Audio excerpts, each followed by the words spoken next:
갈라디아서 4장 3절에서 5절 같이 읽겠습니다. 이와 같이 우리도 어렸을 때 이 세상의 초상화문 아래에 있어서 종 노릇하였더니 때가 참에 하나님이 그 아들을 보내사 여자에게서 나게 하시고 율법 아래에 나게 하신 것은 율법 아래에 있는 자들을 성령하시고 우리로 아들의 명분을 얻게 하려 하십니다. 아멘. 네,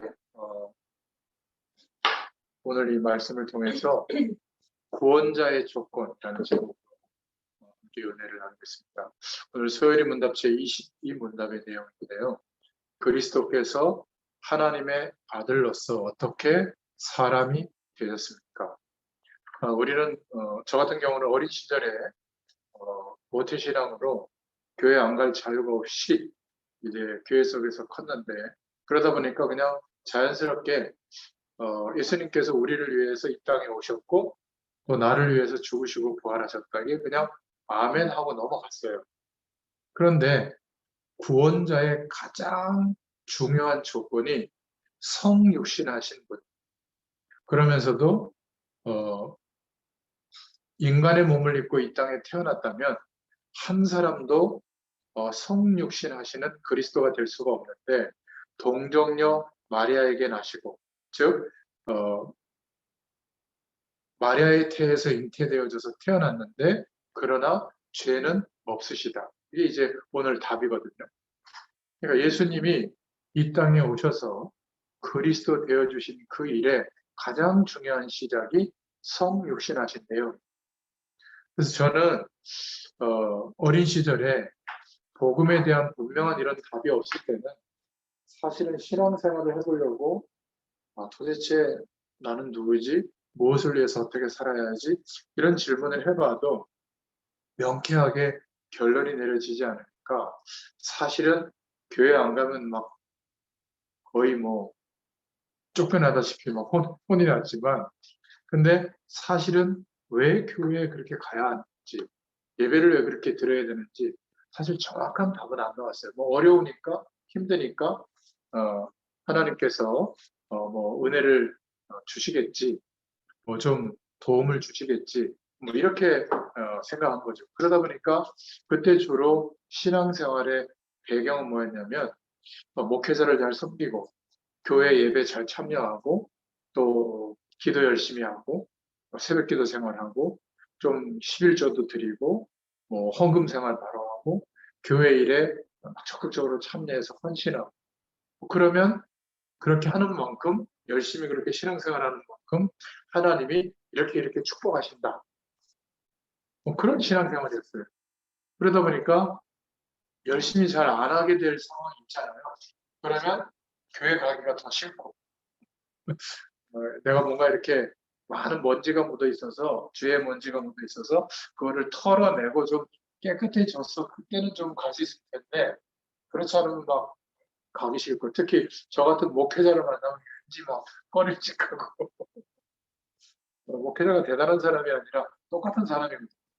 성령의 도우심이 없으면 언제든지 세상과 죄의 유혹에 넘어질 가능성이 많은 사람들 중에 한 사람이에요. 근데 대단하게 보기 때문에 실망도 자꾸 큰 겁니다. 아무튼 종교적으로 신앙생활하는 것이 저에게는 그렇게 매력을 느끼지 못했어요. 그러다가 복음을 알게 되고 예수님이 왜 그리스도신가를 확실히 알고 이제 믿게 된 그때부터 복음의 능력이 제 삶을 완전히 바꿔놓고 또 많은 부분에 세상과 인생에 대한 답을 정말 알게 됐어요. 그래서 오늘 이미 여러분들은 복음의 말씀을 많이 들었는데 다시 한번 복음에 대한 생각을 하면서 오늘 구원자로 오신 하나님이 허락하신 그 조건에 충족된 분은 예수님밖에 없다. 그것이 도대체 어떤 의미인지 한번 중요한 기도 제목 잡을 수 있기를 바랍니다. 이것이 청년의 시기에 또 전문인으로 준비되고 그 현장에서 살아가야 될 우리에게 굉장히 중요한 발판이 될 줄 믿습니다. 그래서 저는 복음을 깨닫기 전에 사람의 몸을 입고 그 영혼이 이 땅에 가시 오셨는데 성령의 권능에 의해서 그리스도께서 사람이 되셨다. 마리아의 태에서 잉태되어 태어났는데 그러나 죄가 없으시다. 정말 이 복음에 대한 사실을 알게 됐을 때 종교와 복음은 완전히 다르구나. 저는 이때부터 신앙생활에 대해 진짜 이유가 생겼어요. 종교는 어떤 것이냐면 나쁜 건 아니죠. 인간이 어떻게 바르게 살 수 있을 것인가 이것을 말해주는 내용을 자꾸 강조하는 게 종교입니다. 그러나 복음은 바르게 살 수 없다는 거예요. 복음의 시작은 물을 떠나 있는 물고기가 물 밖에 놓여 있는 상태로는 그거는 비참하다는 거예요. 영원한 생명을 가진 우리가 영원한 하나님과 함께하는 축복을 누리면서 시작되어질 인생인데 하나님을 떠나서 출생합니다. 그러니 아무리 노력해도 물속으로 들어갈 수 없는 물고기처럼 세상이 전부인 것처럼 여기에서 태어나서 죽는 것처럼 이 세상에서 형성되어진 인생관이 나에게 맞는 것처럼 제가 가끔 베스 낚시를 가는데 그 베스를 잡아보면 막 공격력이 강하거든요. 그래서 막 잡히면 바늘에 걸려가지고 막 푸덕푸덕대요. 풀어놓으면 약간만 경사가 있어도 막 점프해가지고 어떻게든 물속에 되면 그게 정상이에요. 물과 함께 하려고. 근데 물 밖에 놓였는데 가만히 있는다. 그거 완전히 이상한 물고기. 인간은 영적 존재로 창조되어졌기 때문에 반드시 나는 누구지? 내 인생은 왜 이렇게 힘들지?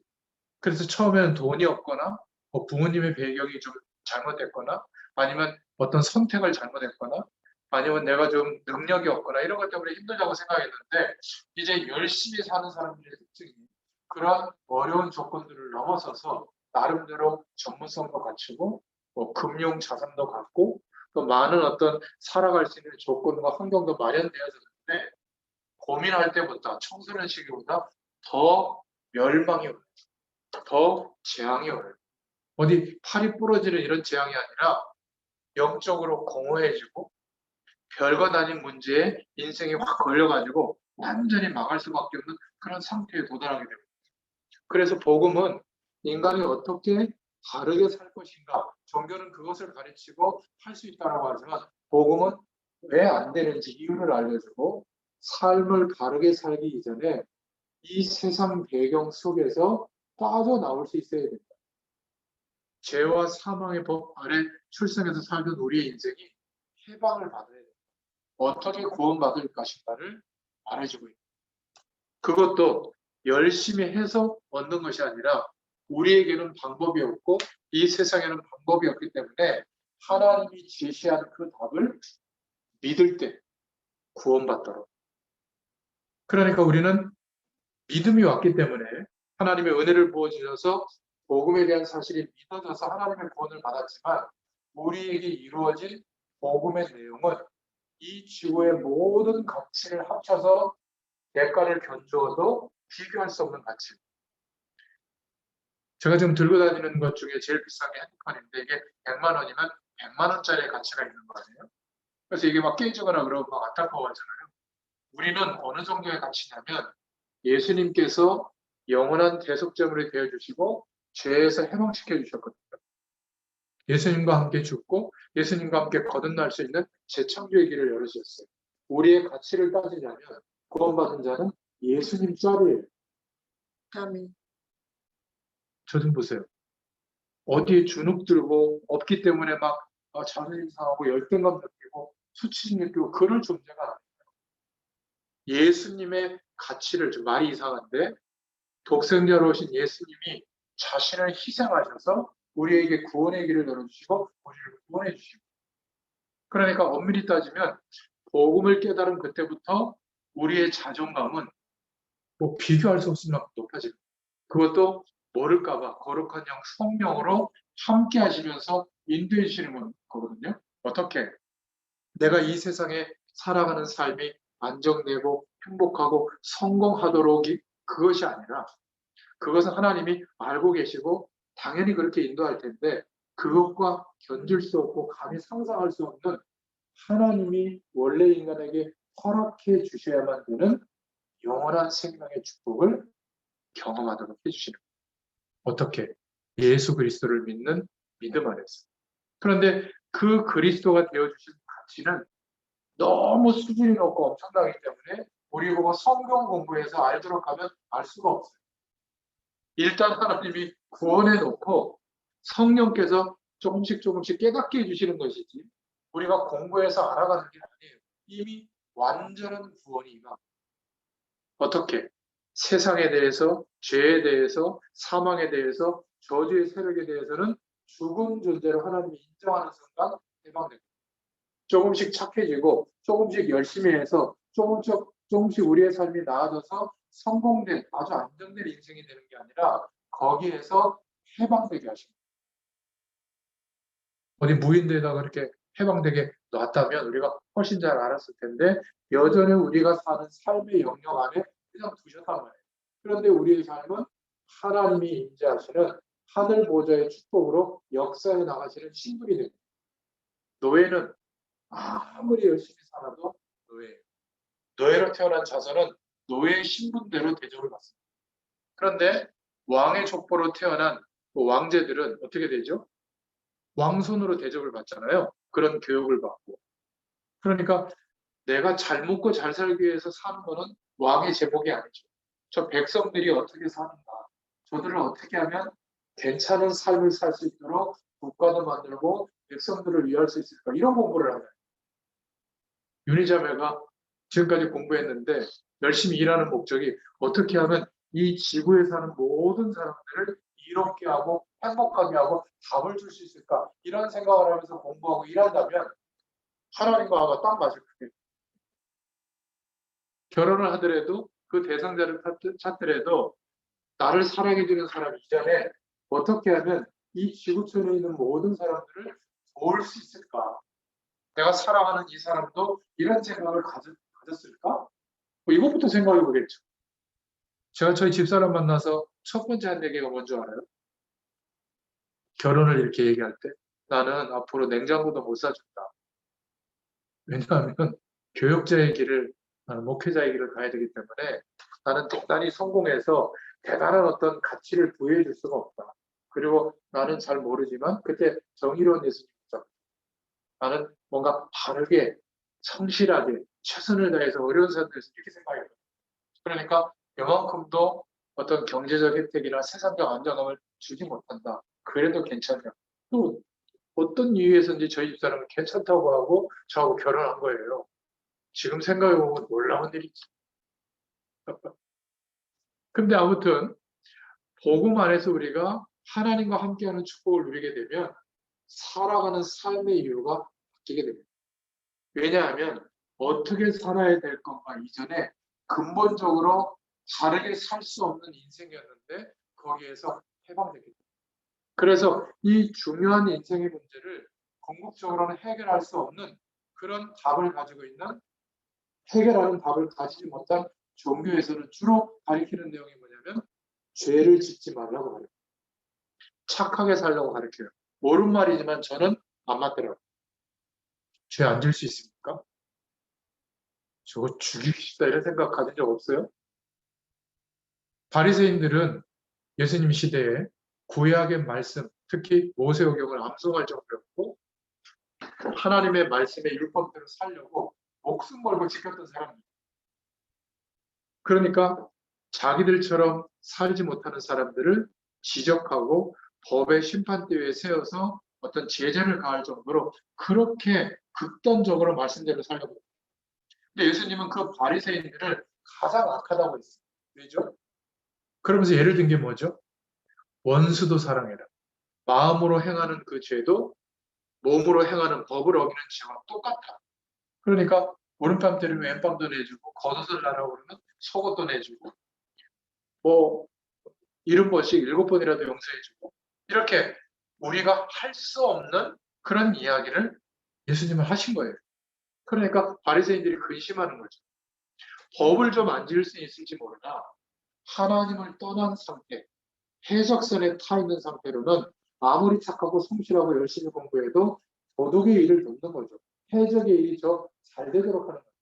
세상 배경에서 빠져나와야 되는데 언제 빠져나올 수 있죠? 죽어야만 빠져나올 수 있어요. 죽으면 구원의 길이 없잖아요. 그래서 우리의 힘과 세상의 배경 속에서는 해방될 수 있는 길이 있는 것. 그래서 영원한 희생 제물이 되어 주시기 위해서 하나님이 준비하신 그 재창조의 길을 여시기 위해서 성육신에서 오신 것입니다. 그러니까 종교와 복음은 완전히 다른 겁니다. 죄를 짓지 말라고 가르치는데 종교는 안 맞는 거예요. 복음은 그게 아니구나. 우리가 해결할 수 없어서 지은지도 모르는 반드시 멸망이 올 수밖에 없는 원죄와 그래서 영원한 축복이 있다는 것도 모르니까 하나님을 만나야 될 사실도 몰라서 내가 알고 배우고 느꼈던 대로 세상 배경 속에서 열심히 살았던 그 모든 것이 결국에는 하나님 없어도 살만하다라는 이런 가능성을 더 키워주는 노력이었다면 자범죄의 영역에 다 속하는 거예요. 이거를 말해주는 게 복음이에요. 거기에서 해방되는 유일한 길. 그래서 종교와 복음은 완전히 다릅니다. 종교는 그래서 인간이 행할 수 있는 수준의 내용들을 두고 열심히 하도록 제도와 틀과 내용을 만들어서 지키게 합니다. 그러나 복음은 아무리 신앙 행위를 해도 구원이 이루어질 수가 없어요. 그래서 하나님이 주신 것, 더 정확하게 말하면 하나님이 우리에게 찾아오신 거죠. 우리가 찾아갈 수가 없기 때문에. 어떤 행위로. 종교는 어디를 가야 하고 거기에서만 뭐 특별한 신앙 행위와 후닥거리처럼 노력을 해야 되는 거지만 복음은 그래서 공부해서 알 수도 없고 열심히 노력해서 알 수도 없는 거예요. 하나님이 은혜를 부어주셔야 돼요. 그래서 우리가 복음을 깨닫게 되는 거. 어떻게 동정녀 마리아의 탄생을 믿을 수가 있겠어요? 성부, 성자, 성령, 삼위의 하나님이 일체라는 것을 믿을 수가 있겠어요? 지금 우리를 세상에서 완전히 해방시켜 주시고 세상 가운데 살고 있지만 하나님 나라의 배경으로 역사한다는 사실을 어떻게 믿을 수가 있겠어요? 이게 믿어진다면 그것은 은혜예요. 성경 공부를 많이 했기 때문에 더 많이 믿어지는 게 아니라 하나님이 그렇게 택하셔서 은혜를 부어주신 거예요. 그러니까 종교는 뭐죠? 사람을 어떤 틀에 매어가지고 고생을 시키는 거예요. 그렇게 따지면 우리 개신교는 가장 비참한 상태에 놓이는 거예요. 불자들은 이거 1년에 초파일날 가서 이렇게 빌어도 복 받아요. 그렇지 않아요? 연못도 많이 내고 우리는 뭐 새벽 기도 해야지. 매일 뭐 또 기도 모임 있지. 구역예배 드려야지. 수요예배 뭐 이런 뭐 성경 공부 모임 또 전도 현장 가야지. 일주일 내내 쏟아부어도 부족하네. 진다니까는. 그것은 감사하고 기뻐서 더 많은 모임과 일이 우리에게 주어져도 하나님의 능력으로 해내는 거예요. 기쁜 겁니다. 그런데 이게 일이 돼버리는 거죠. 뭘 놓치면 복음이 무엇인지를 모르고. 그래서 복음은 우리를 월급매고 고생시키고 고행을 하게 만드는 게 아니라 우리를 자유케 하고 해방시키는 건 줄로 믿습니다. 세상과 저주와 사망의 법에서 죽게 하시고 죽은 존재가 되게 하시고 이제는 하나님의 생명의 축복, 하늘 보좌의 축복에 대해서는 영원히 살아있는 그런 신분이 됐기 때문에 복을 받습니다. 기도를 많이 해서 복이 오는 게 아니라 응답이 오는 게 아니라 하나님의 자녀이기 때문에 기도하는 하나님이 약속하신 복을 허락해 주시고 기도 안 하면요 모르죠 그 복이 있는지 그런 겁니다.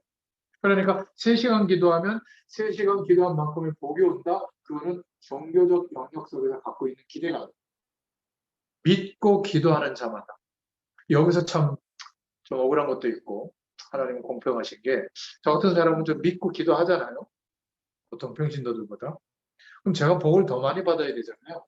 근데 이 말씀을 듣는 여러분들이 어제까지는 아닌데 오늘 내가 하나님의 약속의 말씀을 붙잡고 하나님을 바라보잖아요. 세상을 향하던 마음을 돌이켜서 그러면 저에게 주신 은혜의 질량, 하나님이 함께 하시는 축복의 그 양, 질량만큼 똑같이 허락해 주세요. 믿고 하나님 바라보. 이게 하나님 나라의 비밀이에요. 목회자, 중직자, 신앙생활 오래 한 사람, 기도 많이 한 사람이 기도하는 내용과 내가 오늘 가면서 이래야 되나 싶을 정도로 연약한 마음으로 돌이켜서 하나님을 바라보고 기도하는데 똑같이 하나님이 함께하는 은혜를 주세요. 아멘 좀 하세요. 아멘. 이게 감사한 거예요. 여러분 주저하지 마시고 나에게 성령께서 깨닫게 하시고 돌이키게 하시거든요. 바로 하나님 바라보고 기도하시기 바랍니다. 청산유수처럼 기도 안 해도 돼요. 주님 사랑합니다. 성령의 충만을 허락해 주세요. 하나님을 알게 해주세요. 하늘 보좌의 축복으로 역사해 주세요. 약속하신 이 진짜 축복의 내용을 구해보세요. 하나님을 허락해 주시고. 그래서 이게 사실이라면 이 복음을 못 깨달은 교회는 종교보다 더 나쁜 거예요. 왜냐하면 고장난 시계는 하루에 2번이라도 맞잖아요. 계속 틀리게 계속 하는 시계는 24시간 동안 한 번도 안 맞아요. 하나님이 함께 하신 이 놀라운 축복이 하나님의 자녀라면 반드시 체험될 텐데 그것이 아니라 복음의 사실을 믿는 믿음으로 은혜를 구하는 것이 아니라 내가 열심히 신앙 행위로만 몰두한다면 그래서 어떤 영적 체험을 했다면 그게 전부라고 생각하거든요. 뭐 방언을 했다, 뭐 뜨거워졌다, 뭔가 이렇게 눈이 환해진 것 같다, 병이 나았다. 그거는 개인적인 영적 현상을 하나님이 체험시켜 주신 거예요. 왜? 믿음을 부어주시려고. 그러나 궁극적으로 부부 사이에 집을 주고 뭐 명품백을 사주고 사랑한다고 하루에 10번씩 얘기해야만 사랑의 관계라고 확신한다면 어느 날 그렇게 보여지는 내용이 없으면 사랑 안 하는 건가요? 한 10번 이혼해야 될 겁니다. 그런데 진짜 복음 안에서 사랑이 회복된다는 게 뭐냐면 이성 간의 에로스적인 사랑을 넘어서서 이제는 내가 사람에 의해서 만족되는 존재가 아니라는 것을 깨닫고 하나님의 사랑으로 하나님이 부어주시는 그 은혜로 만족이 오니까 나와 함께하는 사람을 그 사람의 태도와 나에게 하는 어떤 내용과 관계없이 사랑할 수 있는 사람이 내가 된 거예요. 지지해주고 용납해주고 도와주고 섬겨주는 그러면서도 정말 사랑하는 관계가 진짜 회복이 된 겁니다. 이게 둘이서 한 몸을 이루는 비결이거든요. 처음에 하나님이 주례시했을 때 아담과 하와에게 주신 축복의 내용 둘이서 두 인생을 사는 게 아니라 한 집안에 있지만 둘이서 각자의 일을 하는데 한 몸을 이루는 삶. 왜? 각자 다 하나님으로 만족하니까 둘 사이는 사랑해주고 믿어주고 지지해주는 거예요. 모자랄지라도. 그래야 인간관계가 회복이 됩니다. 내가 다른 사람보다 조금 전문성이 있고 못하는 사람이 있으면 나무랄 게 아니라 그 못하는 것에 대해서 인정해주고 부족함을 내가 채워주면 되죠. 직장생활은 그렇게 하면 피곤할 텐데요. 보이지 않고 너무 노골적으로 하면 또 이용하니까. 그러나 막 스트레스 주고 막 그따로 하려면 싹 막 이렇게 자존심 막 쓸어내려고 이런 게 아니라 굉장히 전문성이 있으면서도 얼마든지 도움을 주면서 끌고 갈 수 있는 힘과 능력과 지혜를 하나님이 부어주시는 거예요. 그러니까 종교보다 더 나쁜 게 뭐냐면 신비주의성 신앙생활. 맞다 틀리다 늘 자기가 알고 있는 성경 지식이 전부인 것처럼 그걸 가지고 판단하는 신앙, 율법주의 신앙. 아니면 세상에 성공할 수 있는 모든 이론을 교회에 가지고 와서 부흥되면 된다. 그래가지고 뭐 전도 몇 명 해오면 TV 주고 막 이런 무슨 네? TV 내걸고 막 자전거 내걸고 전도 축제 같은 거 하잖아요. 그래서 뭐 100명 뭐 교회 데려오는 뭐 냉장고 선물 주고 막 전도 북방 이런 거 할 때 그런 거 하거든요. 또 막 포인트 제도 가지고 뭐 연말에 결산해서 뭐 선물 주고 그래갖고 부흥된들 그게 교회입니까? 다단계 조직에서 뭐 사람 끌어모으는 거죠. 소수의 사람이 모이더라도 예수 그리스도의 복음의 능력을 소유하고 있다면 하나님은 거기에 하나님의 능력을 부어주시고 시대를 변화시키는 하나님의 시작되도록 역사하시는 거예요. 우리는 자꾸 세상에서 물량주의 대단한 것만 생각하는데 그것도 축복이긴 합니다. 왜냐하면 그런 조직과 내용을 가지고 많은 좋은 일들을 하니까. 그러나 제자를 거기다 붙이겠습니다. 구원자의 조건이 무엇인지를 알고 그 축복이 얼마나 엄청난지를 아는 사람에게 하나님의 역사를 부어주실 줄로 믿습니다. 그래서 성경은 우리에게 어떻게 사느냐의 삶보다 더 중요한 심각한 문제가 무엇인지를 알려주고 거기에서 해방되는 길이 무엇인지를 제시하고 있는 겁니다. 모든 말씀. 그럼 어떤 문제를 말하는 거죠? 로마서 3장 23절에 모든 사람이 죄를 범했다. 내가 지은 죄가 아닌데 출생해 보니까 화살이 관역에 꽂혀 있지 않고 다른 곳에 가서 꽂혀 있는 거예요. 물고기가 물과 함께 있어야 되는데 물 밖에 있으면 죽는데도 불구하고 물 밖에 놓여진 채로 나온 겁니다.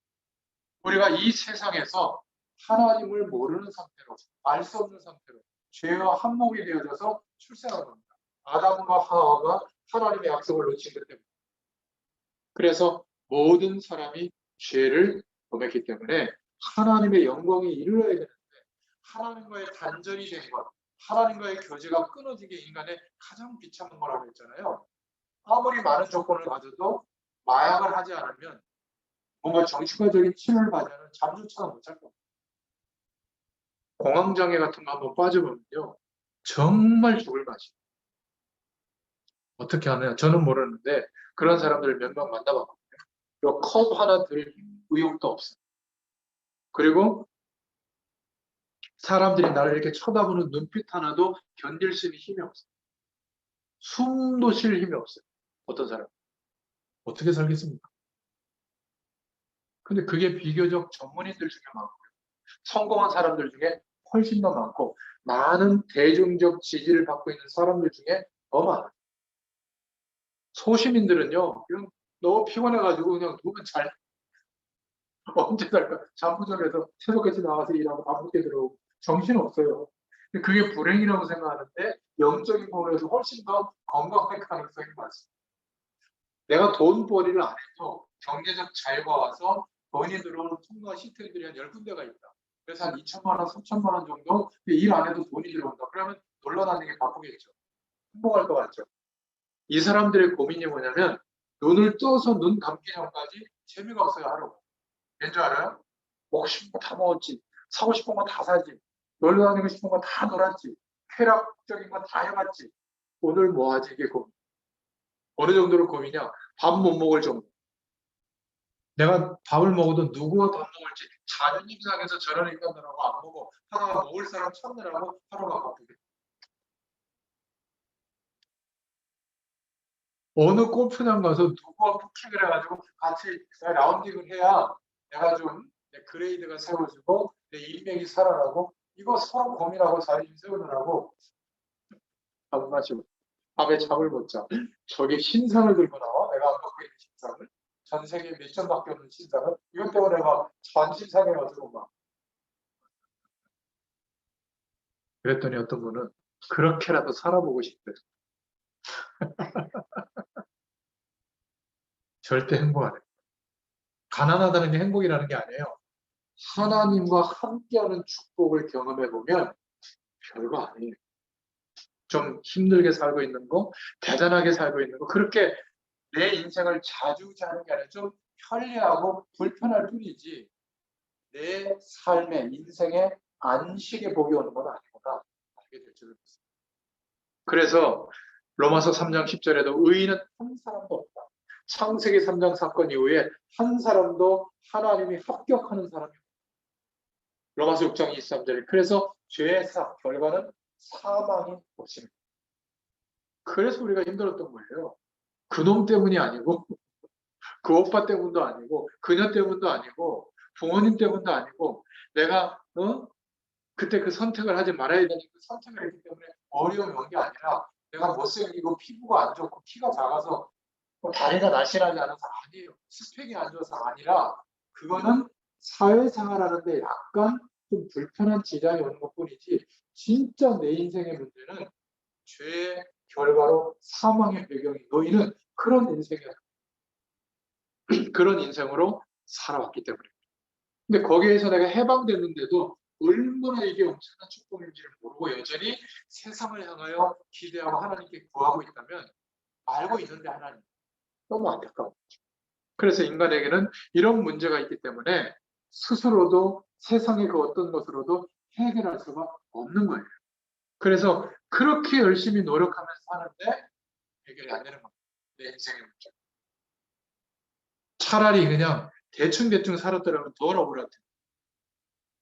이 세상의 지식의 충량을 다 가지고 소유하고 체계를 잡아놓은 게 철학이잖아요. 철학적 사고의 틀을 가져도 가면 대단한 영적 현상이 일어나는 그 종교적 노력을 기울여서 해결이 안 돼요. 왜냐하면 해적선을 타고 있는 거예요.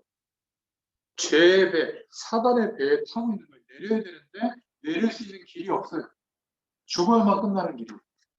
그래서 저는 이 복음을 깨닫고 나서 보니까 너무나 많은 사람들이 너무나 많이 헛수고의 인생을 노력을 기울이고 있구나. 이런 절박한 눈이 뜨인 거예요. 제가 처음에 하나님과 함께하는 축복을 처음 경험하는 뒤에 삶이 무의미해지더라고요. 이거는 정상이 아닙니다. 제가 지금 하는 말은. 공부 안 해도 어차피 하나님 나를 인도할 때 굳이 공부해야 되나? 내가 열심히 막 시간 지키고 열심히 성실하게 살지 않아도 하나님 나를 축복할 텐데 굳이 이렇게 열심히 성실하게 살아야 될까? 오히려 제가 예전에 대충 복음을 알았을 때하고 확실히 알았을 때하고 확실히 알았을 때가 제 삶이 더 어려움이 왔어요. 왜냐하면 노력을 안 하고 그럼 염세주의 비슷하게 돼. 어차피 뭐 하나님 알아서 할 건데 이런 상태가 돼. 이런 상태가 한 번쯤 와야 돼요. 하나님이 함께 하시는 축복이 누려지면 그렇게 대단한 게 없어져요. 그리고 나서 제 인생관이 완전히 바뀌었어요. 단 하루를 살아도 나의 모든 삶을 사는 이유는 하나님께서 그렇게 허락하시는 이유는 하나님이 약속해 주신 하나님의 영광을 경험하는 내용들이 됩니다. 그래서 허락해 주신 어려움이요, 허락해 주신 실수요, 허락해 주신 축복의 내용들이구나. 그러니까 제 삶의 하루하루가 이제는 전부 이유가 있다. 전에는 지긋지긋한 하루가 많았어요. 그렇지 않아요? 똑같은 일을 계속 반복하고 내가 언제쯤 내 인생에 햇살이 비춰줘가지고 전 편안하게 일하면서 슬프지 않고 그러면서 언제쯤 나는 TV에 나오는 사람들처럼 그렇게 멋있어져가지고 남녀 간에 막 주목받는 사람이 될까? 나의 어떤 대단한 능력에 이 도움을 받는 사람들이 이렇게 추종하는 사람들이 많아질까? 뭐 그래서 그렇게 유튜브 많이 하는 거 아닌지 모르겠는데 그런데 바뀌었어요. 저는 더 이상 그런 것 때문에 기대하는 사람이 기대하지 않아도 살아야 되는 사람이었던 거예요. 하나님이 함께하는 축복 속에서. 즉, 이 세상의 배에서 완전히 빠져나왔던 거예요. 내가 여전히 세상의 배를, 사단의 배를 타고 있다고 생각해서 힘들었어요. 해방된 줄로 믿습니다. 예수님과 함께 죽고 예수님과 함께 거듭난 인생이 된 거예요. 그래서 기도 많이 해서 성공해서 하나님을 도와드려야 되는 게 우리의 헌신이 아니라 여전히 이제는 내가 연약해져서 정말 이제는 아무것도 할 수 없는 존재가 돼서 하나님만 바라봅니다. 이것을 하나님이 가장 기뻐한다는 것을 알게 됐어요. 나는 할 수 있는 게 많다고 생각했는데 여러분 우리 몸을 생각해 보면요. 내가 명령을 내려가지고 내 몸을 컨트롤하는 게 몇 프로나 되겠습니까? 네? 피를 돌게 하는 거, 심장 박동을 일으키는 거, 우리 안에 어마어마한 세균들이 다 들어오거든요. 암세포 다 있어요. 그거를 면역 세포들이 완전히 눌러서 우리가 건강히 유지되고 있는 거 아니에요? 그 면역 세포 하나하나에게 명령해 본 적이 있어요? 하나님이 우리를 단 한순간도 지지해 주시고 인도해 주시지 않으면 날마다 힘든 인생을 산다니까. 자동차 부품이 몇 개인 줄 아세요? 지금 어디에 무슨 문제가 생긴지 어떻게 알았겠어요? 제가 차를 타고 다니는 차를 왜 폐차하겠습니까? 모르고 타고 다니다가 하도 이상하게 어떤 원사님이 너무 이렇게 검은 게 나오는데 차 지나가고 나면 꼭 진단받아서 갔더니 엔진에서 열려서 위로 뿜어나와가지고 엔진을 바꿔야 될 상태인데 모르고 타고 있었던 거예요. 냄새도 약간 나는데 저 그렇게 생각이 없이 살아요. 그 권사님의 강력한 이야기. 근데 그 권사님이 좀 이렇게 아주 성실하시고 깔끔하시고 그래요. 집도 새 집인데 거기 이렇게 앞에 주차해놓으면 이렇게 기름 흘리면 다 보이거든요. 몇 번 얘기했는데 요즘은 꼭 가세요. 그래서 가봤더니 그렇게 된 거예요. 얼마나 감사한지. 차를 폐차하긴 했지만 얼마나 감사한지. 안 그랬으면 제가 운전하고 가다가 어떤 일이 생길지 어떻게 알았겠습니까? 저는 극단적으로 제가 비유를 들어서 그렇지 자녀를 키우는 거, 목회자로서 이렇게 사역하는 거 전부 다 하나님을 바라볼 수밖에 없는 사람이 된 거예요. 이게 감사한 겁니다. 여러분 중에 난 왜 이렇게 되는 게 없지? 잘 생각하신 거예요. 원래 안 되는 존재였어요. 물 떠나 있는 물고기 같은 존재였어요. 하나님 떠나서 살아왔던 우리예요. 세상 배경이 그렇게 거대해 보이고 그것만 향했던 우리인데 당연히 안 돼야죠. 드디어 안 된 상태를 깨닫게 됐으면 감사한 거 아닙니까? 이게 복음의 시각. 근데 종교적 시각은 뭐죠? 그냥 기도 안 해서 안 되고 있어. 예배 똑바로 안 드려서 안 되고 있어. 내가 솔직히 어려워서 11조 몇 번 떼먹었더니 그래서 안 되고 있어. 아니라니까. 예수 그리스도로 말미암아 하나님의 자녀가 된다면 하나님은 단 한순간도 포기하지 않으시고 이 영원한 축복을 알게 되도록 우리 인생에 개입하셔서 인도하시는 거예요. 그래서 힘든데 축복입니다. 워낙 제가 이 소리를 계속 했기 때문에 이제는 믿든지 듣기 싫어서 이 말씀을 안 듣든지 둘 중에 하나가 되거든요. 이렇게 하면 복이 온다. 저는 그런 얘기를 할 수가 없어요. 성경에 말하고 있는 내용과 완전히 반대되는 얘기입니다. 하나님이 보실 때는 우리의 모든 열심히 노력했던 삶이 세상 배경의 배를 탄 거예요. 배후의 역사는 사단의 배를 타고 있었던 거예요. 근본적으로 사단의 올가미에 걸려서 열심히 살아왔던 거예요. 그러니까 최선을 다하는데 영적 문제가 올 수밖에 없어요. 아니 나는 열심히 살아도 괜찮은데 자녀 때문에 힘들어지잖아요. 부모님들 보세요. 본인들의 잘못이 아닌데 자녀들의 삶 때문에 힘들다. 또 반대로 철딱선이 없다고 그러면 이상하지만 철 없으신 부모님들의 문제로 자녀들도 힘든 경우도 많고 그죠? 교회에서도 얼마나 문제들이 많습니다. 왜 그렇죠? 원래 그래요. 인간의 삶. 그런데 그것이 이런저런 문제 때문에 그렇다 그러면 답이 없어요. 근본적으로 죄인의 배를 타고 있어서 그래요. 거기에서 내려와야 되는데 못 내려오면 그리고 죽으면 영원한 지옥 배경하는 것도 억울한데 비참한 인생의 결과를 후손들에게 더 남겨요. 그래서 어떻게 하죠? 더 악착같이 어떻게 했죠? 열심히 공부해요. 그런 사람한테 더 좋은 배경에서 만나요. 그러려면 더 꾸며야 돼. 그러려면 더 착해야 돼. 더 성실해야 돼. 그러니까 나보다 더 열심히 그 길로 가도록 몰아붙이는 격이 많아요.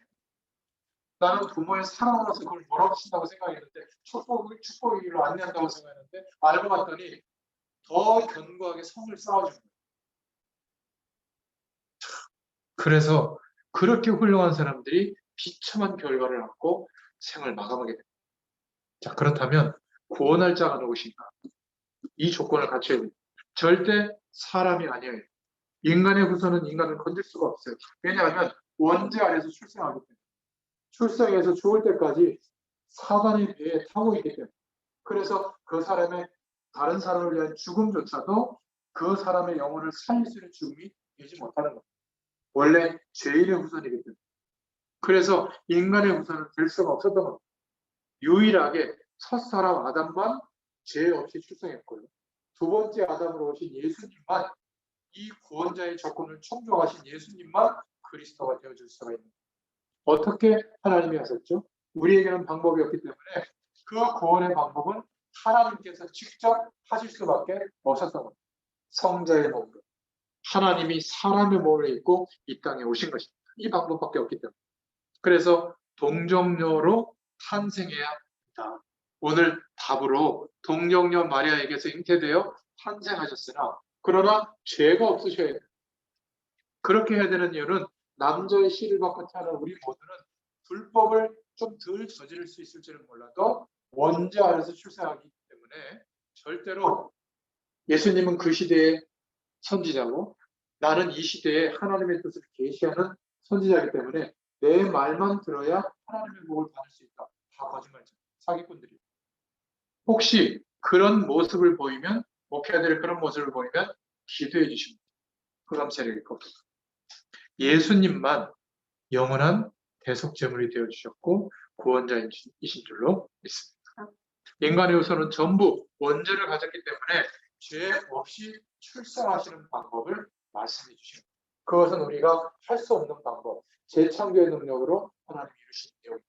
그래서 고린도전서 15장 45절부터 49절을 한번 보시면 이번 주에 꼭 읽어보고 묵상해 보시기 바랍니다. 고린도전서 15장 45절부터 49절에 기록된 바 첫사람 아담은 산 영이 되었다 함과 같이 마지막 아담은 살려주는 영이 되었나니 그러나 먼저는 신령한 자가 아니요 육 있는 자요 그 다음에 신령한 자이다. 47절에 첫 사람은 땅에서 났으니 흙에 속한 자이거니와 둘째 사람은 하늘에서 나셨느니라. 무릇 흙에 속한 자는 저 흙에 속한 자들과 같고 무릇 하늘에 속한 자는 저 하늘에 속한 자들과 같으니 우리가 흙에 속한 자의 형상을 입은 것 같이 또한 하늘에 속한 자의 형상을 입으리라. 무슨 말이죠? 죄 없이 출생했던 첫사람 아담은 사는 영이었죠. 우리도 같아요. 그러나 하나님 떠난 모든 인류가 이제는 사는 영이 될 수가 없죠. 그래서 둘째 아담으로 오신 죄 없으신 육신의 몸을 입고 오신 유일한 인간으로 오신 분, 예수 그리스도를 말하죠. 이 둘째 아담은 살려주는 영이시다. 그렇게 고린도전서에 고백하고 있습니다. 첫사람 아담은 육에 속한 자요. 둘째 아담 예수 그리스도는 영에 속한 자. 그래서 첫사람은 흙에 속한 자요. 둘째 아담 예수 그리스도는 하늘에서 나셨는데. 그래서 아무리 아담이 이 땅의 사람이 훌륭해도 나와 똑같을 뿐입니다. 세상 배경 흙에 속한 자. 그래서 구원이 뭐냐면 하늘에 속한 자의 형상을 입으리라. 이것이 구원인 줄로 믿습니다. 우리가 흙에 속해서 출생했지만 세상 배경 가운데서 출생했지만 하늘에 속한 자를 만나는 게 구원이에요. 어떻게 만나죠? 예수 그리스도의 일을 믿어.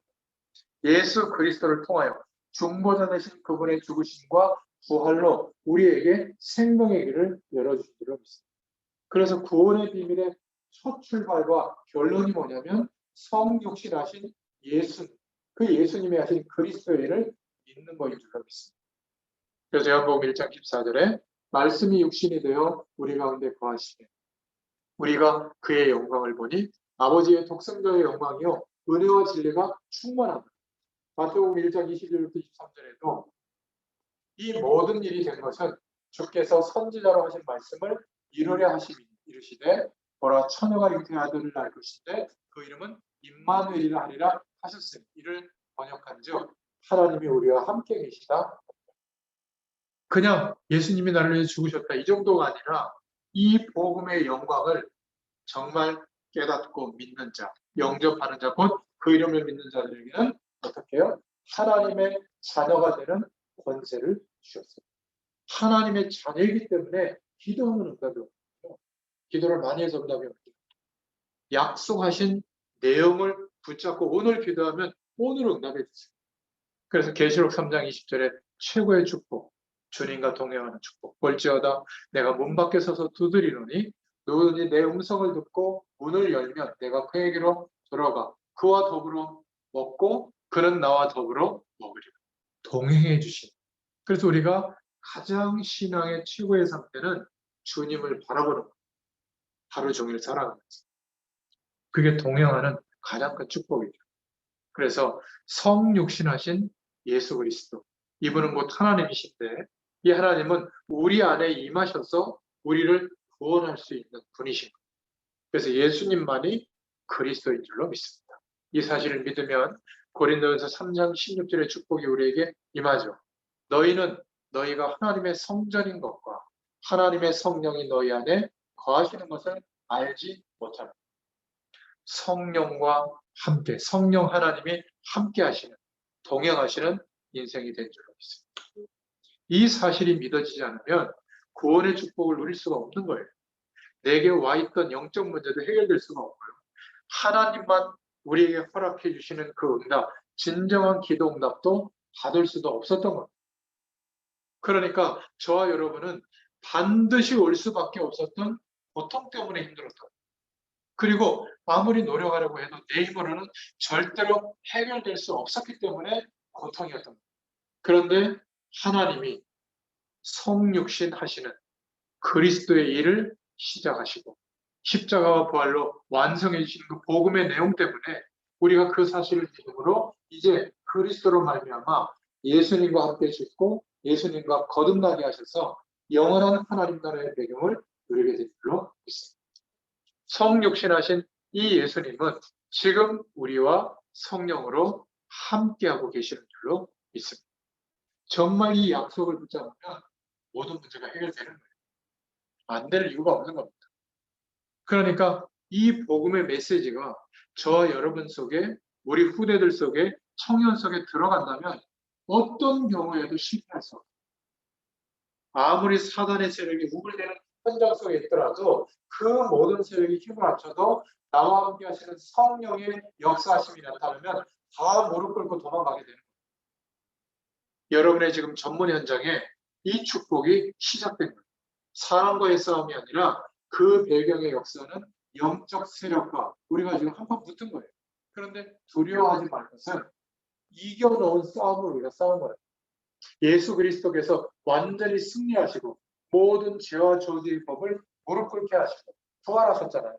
생명으로. 이 생명으로 함께 하시는 성령의 영, 하나님께서 우리와 함께하는 인생이 됩니다. 두려워하지 마시고 막 스트레스 받지 마시고 이 복음 안에서 내가 누구인지를 회복하면 가득한 하나님의 축복의 힘을 가지고 매일매일을 인도받으시길 바랍니다. 아유, 내 삶이 이렇게 힘든데 아직 시작도 안 했어요. 하나님이 일초만 역사에도 지금 내가 겪고 있는 현실은 바꿀 수 있는데 왜 계속 진행되게 하실까요?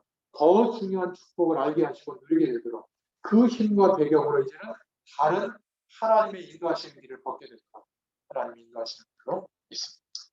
그래서 사단은 알고 있어요. 어떻게 해야 우리를 실패시키는지 알아요. 복음 중심이 되지 못하고 열심히 하더라도 우리가 노력했기 때문에 복이 오고 열심히 하지 않았기 때문에 문제가 온다고 생각하도록 착각하게 만드는 자꾸 속이는 거죠. 아니에요. 예수 그리스도를 믿는 믿음 안에 있다면 연약할수록 하나님 바라보세요. 하나님은 더 역사해 주시는 줄로 믿습니다. 이 복음이 우리에게 회복되어진 겁니다. 예수님께서 십자가에서 죽으실 때 요한복음 19장 30절에 다 이루었다고 하셨죠. 자, 이제 내가 다 이루었으니까 너는 열심히 공부해라. 내가 다 이뤘으니 너 열심히 돈 벌어라. 내가 다 이뤘으니 너의 인간성, 가능성을 개발해라. 부동산에 투자해라. 그래서 잉여의 어떤 이윤이 생기면 그걸 가지고 어려운 사람들, 복수 사람 가지고 도와줘라. 그거 하라고 예수님이 그리스도에 주셨을까요? 맞습니까? 제가 말하는 것은 그게 나쁘다는 게 아니라 궁극적으로 우리가 진짜 기대해야 될 기도 제목들이 뭐예요? 이 지구의 가치보다 비교할 수 없는 예수님이 그리스도 되어주심으로 죽으시고 부활하심으로 우리에게 구원의 축복을 허락했다면 이게 무엇인가를 궁금해하고 그것을 가리키는 말씀을 믿고 구해야 될 거 아니겠습니까? 하나님은 그 은혜를 우리에게 주시고 이제는 그 체험을 해보면 증인으로서 설명하는 건 쉬워요. 사실은. 이렇게 설명하겠죠. 괜찮아. 하나님이 역사하시면 아무 상관이 없어. 이런 나도 모르게 목회가 이런 얘기를 하게 된다. 엄마 걱정하지 마. 내가 기도하고 있어. 정말 하나님이 함께하면 돼. 엄마에게도 이런 축복 줄 거야. 이게 뭐가 어렵겠어요. 그죠? 사랑하는 딸이 진심으로 겸손하게 섬기면서 이런 얘기하는 그렇지 않습니까? 직장 동료에게 상사에게 결정적으로 힘든 순간이 왔을 때 걱정하지 마세요. 제가 하나님께 기도하겠습니다. 하나님이 함께 하시면 됩니다. 이런 이야기를 부끄러워서 하는 게 아니라 뭐 그것도 막 너 모르지 나는 너보다 영적으로 우월해 이렇게 얘기하는 게 아니라 정말 답으로 이야기할 때 그때 성령의 본능이 나타나서 그 사람에게도 하나님의 믿음을 허락해 주는 거예요. 그럼 어떻게 되죠? 그 말이 믿어진다. 예수님이 그리스도라는 사실을 직구하는데 믿어지도록 하나님이 역사해 주시는 거예요. 그러니까 쉬운 거예요. 여러분 감기를 고쳐주려고 그리스도 되어주겠어요. 감기약 드시고 쉬세요. 내가 경제 문제 온 거, 그거 열심히 일해서 갚으면 돼요. 10년이 걸리지 10년이 걸리든. 그렇지 않습니까? 그것보다 비교할 수 있는 이 엄청난 축복을 내게 와 있는 문제 해결하는 데서 쏟아붓고 이거는 놓치냐 그 말이에요. 그래서 하루의 시작을 좀 하루를 위해서 살지 말고 영원한 하나님의 축복을 기대하고 좀 시험하다가 잘 모르더라도 그 노력을 약간이라도 기울이다가 출근하고 이랬어요. 달라지잖아요. 점심시간 같은데도 문득문득 그 생각하려면 저희 음성 파일 올려드리잖아요. 그것도 한번 들어보시고 산책도 해보고 아니면 뭐 차 있으면 뭐 가까우니까 바닷가 이렇게 바람도 한번 쐬고 영상 무슨 목학인가 뭐 있더만 거기 배 들어오고 하는데 목학인가 잘 모르겠어. 그런 데도 한번 가보고 갈매기 날아다니는 것도 보고 대부분의 사람들은 운동을 열심히 하더라고요. 그게 아니라 저희 집사람 이렇게 운동 열심히 했어요. 아니 당시에 메시지 한번 그 말씀 들으려고 간다. 한 2시간 걸렸는데 그래서 참 기쁘기도 하고 조심스럽기도 하더라고요. 누구 누구 네, 다 들으세요. 그러니까 기쁘기도 하고 말씀을 듣기 위해서 운동하는구나. 그러면 그 운동이 축복이 돼요. 안 그러면 그냥 살 빼려고 노력해도 지겹지도 힘들어요. 스트레스가 저울 올라오면 막 그거 막 그러면 이제 오히려 암 걸릴 수 있어요. 살을 빠져. 여담입니다. 청년 여러분 절대 늦지 않아요. 지금 환경과 조건이 남들과 뒤처진 것 같죠? 맞아요. 근데 그것이 인간의 삶을 결정하는 퍼센트는 5%도 안 돼요. 제가 확실히 말씀드릴 수 있어요. 오늘 돌이켜서 예수님이 구원자시구나. 이 조건에 합당한 분은 예수 그리스도밖에 없구나. 그 예수님의 이름을 붙들고 말씀으로 약속하신 영원한 축복을 기대하고 꾸려보세요. 상상할 수 없는 인생에 하나님의 축복의 길이 열려지게 될 줄로 믿습니다. 이 은혜를 누리는 또 한 주간 되시기를 예수님의 이름으로 축원드립니다. 하나님 감사합니다. 오늘도 하나님께서 우리 모두에게 가장 중요한 축복의 문을 열어주신 것 너무 감사합니다. 예수 그리스도를 향하는 그 중심으로 날마다 승리하게 하여 주시옵소서. 예수님의 이름으로 감사하며 기도드렸습니다. 아멘. 감사합니다. 감사합니다.